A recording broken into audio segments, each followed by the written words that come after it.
बरं, ह्या टॉपिकमध्ये आपण काय बघणार आहे, magnetic field due to current carrying coil. हे बघणार आहे magnetic field due to current carrying coil. Suppose ही एक कॉईल आहे और एक रिंग आहे. ओके, कॉईल और तुम्ही ह्याला रिंग म्हणू शकता. काय म्हणू शकता? रिंग और सर्क्युलर लूप पण म्हणतो आपण याला. काय म्हणतो? Circular loop. तुमच्या सिलेबसमध्ये सर्क्युलर लूप दिलेलं आहे. रिंग आणि कॉईल पण म्हणू शकतो, काही प्रॉब्लेम येत नाही. ओके, सपोज मला मॅग्नेटिक फील्ड ॲट पॉईंट, इथं एक पॉईंट पी आहे तिथं काढायचं आहे. ही रिंग कशी आहे? अशी खालती प्लेन. आता हा जो पेपर आहे त्या प्लेनमध्ये आहे. ओके, आणि आपल्याला वरती ह्या इथून असं वरती पॉईंट पी आहे. आता हे 3 डायमेन्शन मला फिगर ड्रॉ करता येत नाही, म्हणून आपल्याला असं थोडंसं दाखवायला लागतं आहे. थोडंसं म्हणून स्लांटेड मी केलेलं आहे. तर हे आपलं काय आहे? एक्स ॲक्सिस आहे, ही वाय ॲक्सिस आहे. ओके, एक्स वाय प्लेनमध्ये आपली ही रिंग आहे आणि झेड प्लेनमध्ये, कुठल्या झेड प्लेनमध्ये आपला पॉईंट पी आहे. ओके, समजलं? तर मी हे जी लेंथ आहे ह्याला मी झेड म्हणतो. काय म्हणतो? झेड म्हणतो. The point P is situated at Z length from centre. सेंटरपासून किती लांब आहे? झेड लेंथ एवढं. ओके, ना आपण काय करतो? एक एलिमेंट डी एल घेतो. काय घेतो? डी एल एलिमेंट घेतो. ओके, कारण आपल्याकडे जो फॉर्म्युला आहे तो स्मॉल एलिमेंटसाठीच आहे, बरोबर? बायोट-सॅवर्ट्स लॉचा जो फॉर्म्युला आहे तो कशासाठी आहे? स्मॉल एलिमेंटसाठी. फ्रॉम हिअर आपण काय करतो जनरली, की स्मॉल एलिमेंटचं किती आहे बघतो, त्याचं डिफरन्शिएशनचा पार्ट काढतो आणि मग इंटिग्रेट करून टोटल मॅग्नेटिक फील्ड काढतो. तर इथून ते इथंपर्यंत, ओके, हे डिस्टन्स किती आहे? आर आहे. हे डिस्टन्स किती आहे? आर आहे. ओके, मग हे आपलं आर वेक्टर होतं आणि हे डी एल वेक्टर होतं. तर ह्यांच्यामधला अँगल किती आहे? थीटा. ह्यांच्यामधला अँगल किती आहे? थीटा. समजला? Due to this D L element आणि ह्यांच्यामधून करंट आय फ्लो करतो. ओके, करंट किती फ्लो करतो आहे? आय. तर हा जो करंट फ्लो होतो याच्यामुळे काय होतं? एक मॅग्नेटिक फील्ड तयार होती ह्या पॉईंटवर. ओके, काय होते? मॅग्नेटिक फील्ड तयार होते. बरं, ह्या मॅग्नेटिक फील्डचं डायरेक्शन ॲक्च्युली हे जर असं आपण वरती घेतलं, आपलं फॉर्म्युला काय आहे बघा, D L cross R bar. काय आहे? D L cross R bar म्हणजे डी एल करून आर बार काय जाणं. बरं, आता हे 3 डायमेन्शनमध्ये होतं म्हणून डायरेक्टली मला तुम्हाला दाखवता येत नाही की कसं आहे. ओके, कारण मी तुम्हाला सांगितलं तर डी एल आर बार आणि मॅग्नेटिक फील्ड डी बी. ओके, काय? मॅग्नेटिक फील्ड डी बी हे काय असणार आहेत? परपेंडिक्युलर असल्यामुळे काय असणार आहेत? 3 डायमेन्शन्समध्ये असणार आहेत. कशामध्ये असणार आहेत? 3 डायमेन्शन्समध्ये. म्हणजे तिन्ही परपेंडिक्युलर असणार आहे. That is D L is perpendicular to D B. त्याच्यानंतर R is perpendicular to D B. हे सगळे परपेंडिक्युलर असणार. आपल्याला हे माहिती आहे ना, I cap cross J cap काय देतं आपल्याला? के कॅप, बरोबर? मग जेव्हा क्रॉस प्रोडक्ट असतो दोन ह्याचा, तर आपल्याला जी डायरेक्शन भेटते ती काय असते? परपेंडिक्युलर असते ह्या दोन्ही डायरेक्शनला, बरोबर? ह्या दोन्ही डायरेक्शनला. तसंच ही पण काय आहे? परपेंडिक्युलर आहे. आता हे 3 डायमेन्शनमध्ये तुम्हाला दाखवता येत नाही, खरं ॲज्युम करा हे परपेंडिक्युलर आहे. आणि हा जो अँगल बनतो हा पण थीटा असतो. हा जो अँगल बनतो हा पण थीटा असतो. बरं, थीटाच्या बाजूचा प्रोडक्ट काय असणार आहे? D B cos theta. किती असतो? D B cos theta. आणि हा जो असणार आहे डी बी साईन थीटा. हा आपण ह्याला डी बी परपेंडिक्युलर म्हणतो. काय म्हणतो? डी बी परपेंडिक्युलर. समजलं? बरं, आता आपण इथे एक डी एल एलिमेंट घेतला. ओके, तर त्याचं पण फील्ड असेल, त्याची फील्ड असेल आणि त्याचा एक perpendicular D B sine theta आणि डी बी कॉस थिटा असा एलिमेंट. वरती डी बी कॉस थिटा आणि ह्या बाजूला डी बी साईन थिटा. बरं, हा डी बी साईन थिटा आणि हा D B sine theta cancel out each other. म्हणजे असं प्रत्येक जागी इथे एक एलिमेंट असला आणि इथे एक एलिमेंट असला तर त्याचे डी बी साईन थिटा काय होतात? कॅन्सल आउट होत जातात. काय होतात? कॅन्सल आउट होत जातात. म्हणून आपल्याकडं फक्त जी मॅग्नेटिक फील्ड राहते ती किती राहते? डी बी कॉस थिटा एवढीच राहते. समजलं? काय राहते? D B cos theta. तर आपला फॉर्म्युला काय बघा, D B bar is equal to mu not by 4 pi. Okay, I D L bar cross R bar upon R cube. In terms of magnitude आपण कसं लिहितो, D B is equal to mu not by 4 pi बरोबर I D L बरोबर I D L by R square, I D L by R square. काय problem ह्याच्यात समजतंय सगळ्यांना? Okay, mu not by 4 pi I D L by R square समजतंय ना सगळ्यांना? कारण हे इम्पॉर्टंट आहे, ह्याच्या पुढंच आपण बाकीचं सगळं बघतो. Ideal sine theta. Okay, but आता जो हा आपला थीटा असतो, ओके, ह्याच्यामध्ये काय असतं, 90 डिग्रीजचा अँगल असतं. जनरली सगळ्या केसेसमध्ये 90 डिग्रीज असतं. खूप कमी केसेस असतात की ज्याच्यामध्ये आर आणि डी एलचं मधला जो अँगल असतो तो 90 डिग्री नसतो. ओके, हा थीटा वेगळा आहे हा. ओके, तर हे काय झालं, mu naught I by 4 pi D L upon R square. Okay, बरं आर हा थीटा जो आहे तो वेगळा अँगल आहे. आर आणि डी एलमधला 90 डिग्री कधी पण क्रिएट होतं. किती होतं, 90 डिग्री. ओके, म्हणूनच इथं आपण लिहिलं आहे I cross J is equal to K cap. म्हणजे हे दोघं पण परपेंडिक्युलर्स असतात एकमेकांना. काय असतात, परपेंडिक्युलर्स असतात.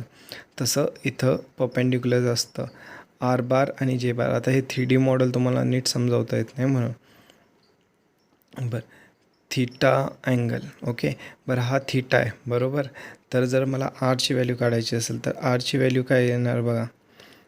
हा थीटा आहे, इथं 90 डिग्री क्रिएट होतो. हे जे डिस्टन्स आहे हे सर्कलचं रेडियस आहे आर. तर मला R is equal to under root of R square plus Z square लिहिता येईल बरोबर. R is equal to under root of R square plus Z square. तर मी ते इथं पुटअप केलं, ह्या इथं पुटअप केलं तर काय येतं बघा, mu naught I by 4 pi D L upon R square आहे. म्हणजे काय होईल, R square plus Z square. समजलं? बरं, आपल्याला आता टोटल मॅग्नेटिक फील्ड काढायचे. बरं, आपली टोटल मॅग्नेटिक फील्ड काय बसणार आहे, आपल्याला फक्त वरचा कंपोनंट भेटणार आहे डी बी कॉस थीटा. किती भेटणार आहे, डी बी कॉस थीटा. तर देखो B is equal to integration of D B cos theta बरोबर. So it would be integration of D बीची व्हॅल्यू काय आपली इथं, डी बीची व्हॅल्यू एवढी आहे म्यू नॉट आय बरोबर. ते काय येतं, mu not I by 4 pi D L upon R square plus Z square into cos theta. Okay, बरं, ह्याच्यामधून आपण जर कॉस थीटा काढला, कॉस थीटा काय असतं, ॲडजस्टन अपॉन हायपोटेनियस बरोबर, ॲडजस्टन अपॉन हायपोटेनियस. तर हे काय येतं आपलं, म्यू नॉट आय बाय 4 पाय मी बाहेर काढतो, कॉमन काढतो. Okay, integration of D L upon square plus Z square cos theta काय येतं, R upon R square plus Z square raise to 1/2 बरोबर. कॉस थीटा काय येणार आपला, मी इथं लिहितो कॉस थीटा. बघा जरा नीट, कॉस थीटा काय येणार आपला, R upon under root of square plus Z square हे येणार आहे बरोबर. तर हे काय येतं, mu not I by 4 pi. Okay, तर आता बघा आर आपला रेडियस काय चेंज होणार आहे नाही. बरं, हे डिस्टन्स झेड हे काय चेंज होणार आहे नाही. म्हणजे ही जी quantity R square plus Z square, R square plus Z square, R हे कॉमनच आहे म्हणजे कॉन्स्टंटच आहे, ते मी बाहेर काढू शकतो. तर काय राहतं, R upon R square plus Z square. आता बघा इथं 1 असतं, हे काय होणार, ॲड होणार. तर काय येतं 3/2 into D L. Okay, so इथं लिहितो मी बी इज इक्वल टू काय येतं, mu not I by 4 pi. Okay, R into बरं डी एल एक स्मॉल एलिमेंट आहे रिंगचा. म्हणजे टोटल लेंथ किती झाली आपली, आपण काय करतो, इंटिग्रेशन घेतो आहे. डिफरन्सिएशन म्हणजे स्मॉल एलिमेंट आणि इंटिग्रेशन म्हणजे टोटल लेंथ. टोटल लेंथ किती असणार आहे, पाय आर एल की 2 पाय आर एल, किती असते, पाय आर एल की 2 पाय आर एल असते सांगा जरा. 3/2 काय असणार आहे, 2 पाय आर एल एवढी असणार बरोबर. किती असणार 2 पाय आर एल आर कॅपिटल असणार आहे इथं. काय असणार आर कॅपिटल असणार आहे. 2 पाय आर एल नाही येत. किती येतं 2 पाय आर येतं. काय येतं 2 पाय आर. ओके. सो इथं एक पाय कट होतो, इथे एक पाय कट होतो. 2 1 जा 2 जा. तर काय राहतं म्यू नॉट आय अपॉन 2 एवढं राहतं. आणि इथं काय होतं R square upon R square plus Z square raise to 3/2. तर हे काय झालं magnetic field of a ring. Magnetic field of a ring.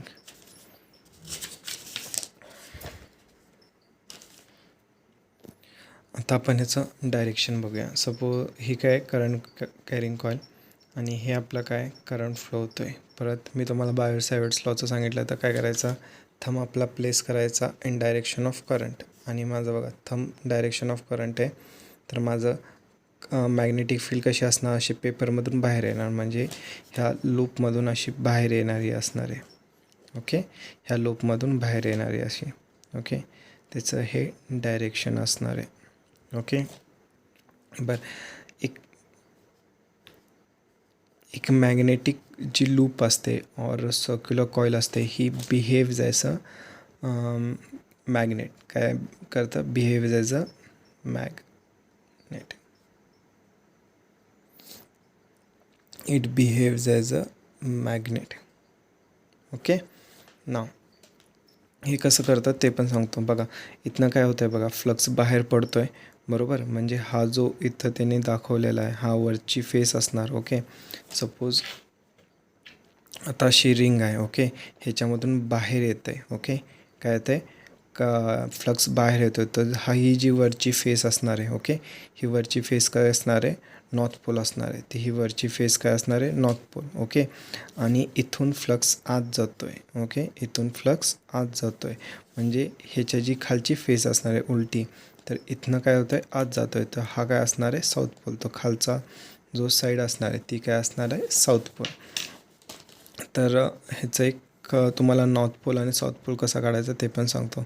Suppose जर करंट काय असतो anti clockwise direction. Anti clockwise डायरेक्शनला तुम्ही आपण असं एन बनवू शकतो. बरोबर. आपण काय करू शकतो असं एन बनवू शकतो. तर जेव्हा अँटी क्लॉकवाईज काय अँटी क्लॉक असणार तेव्हा वरच्या फेसला अप्पर साईडला नॉर्थ पोल बनतो. ओके. अप्पर साईडला नॉर्थ पोल बनतो. आणि जेव्हा क्लॉकवाईज असतं जर तुम्ही असं जोडला तर हे काय आपल्याला साऊथ पोल दिसतं. काय दिसतं साऊथ पोल. ह्याला असं काढा तुम्ही कन्फ्यूज होणार नाही. तर तुम्ही क्लॉकवाईज आहे. Okay. So it is south pole. बरं. हे एक छोटंसं त्यांनी दिलेलं आहे. कन्फ्यूज होतो थोडंसं. त्याच्यापेक्षा तुम्ही क्लॉकवाईज और अँटी क्लॉकवाईज लक्षात ठेवा. काय ठेवायचं क्लॉकवाईज और अँटी क्लॉकवाईज. बरं. आपल्याला ह्या रिलेशनवर अजून जरा बघायचं आहे. तर बी काय दिला आहे mu not I by 2 R square upon R square plus Z square raise to 3/2. बरं. आपल्याला झेड म्हणजे काय it is the distance from the centre to a point P. बरोबर. जर मी झेड इज इक्वल टू 0 घेतला. झेड इज इक्वल टू 0 म्हणजे की आपला पॉईंट किती आहे कुठं आहे आता at the centre. Okay. So just we will frame it now mu not I by 2 R square. मी काय घेतलं आहे झेड इज इक्वल टू 0 घेतलेला आहे. काय घेतलेला आहे झेड इज इक्वल टू 0. तर काय येतं R square Z is equal to 0 झाल्यावर ही टर्म कॅन्सल होते. काय होते कॅन्सल होते. तर R square is to 3/2 to cut होतो. बरोबर. तर काय राहतं mu not I by 2 R square upon R. बरोबर. काय राहतं R square upon R. R cut होतो. काय होतं आर कट होतं. तर काय येतं mu not I by R by 2. B is equal to काय येतं mu not I by R by 2. समजलं हे. काही प्रॉब्लेम ह्याच्यात सॉरी इथं क्यूब राहतं. एक मिनटं जस्ट अ मिस्टेक. इथं क्यूब राहतं. तर हे काय येतं mu not I by 2 R square by R cube, R square by R cube. तर आर स्क्वेअर कुठं होतं, आर हे होतं, तर हे काय राहतं mu not I by 2 R, mu not I by 2 R. Okay. Circular तुम्हाला काल म्हणतो लास्ट लेक्चरला मी हे घेतलं तर circular loop, magnetic field due to circular लूपचा फॉर्म्युला सांगितला होता. त्याचं पण आन्सर आपल्याला हेच आलेलं आहे. जर तुम्ही बघितला त्याचा फॉर्म्युला मी सांगितला होता काय होता, म्यू नॉट आय अपॉन 4 पाय. इथं काय घ्यायचं होतं आपल्याला 2 थीटा घ्यायचं होतं, बरोबर. काय घ्यायचं होतं 2 थीटा, सॉरी आपण काय घेतलं तर 2 पाय घेतलं, तर काय घेतलं तर 2 पाय. तर हा पाय इथं आर एक असतो, mu naught 2 pi by R इथं असा फॉर्म्युला होता तो आपला. B is equal to mu not I by 4 pi 2 pi by R असा फॉर्म्युला होता. तर पाय पाय कट होतो, बरोबर. मग काय राहतं 2 1 जा 2 2 जा, ओके असं राहतं. तर ह्याच्यामध्ये हा फॉर्म्युला हेच येतो, ओके. म्हणजे काय, आपण जर हा झेड इज इक्वल टू 0 केला तर आपल्याला सर्कलचं उत्तर भेटतं. कशाचं भेटतं, सर्कलचं उत्तर भेटतं. समजलं.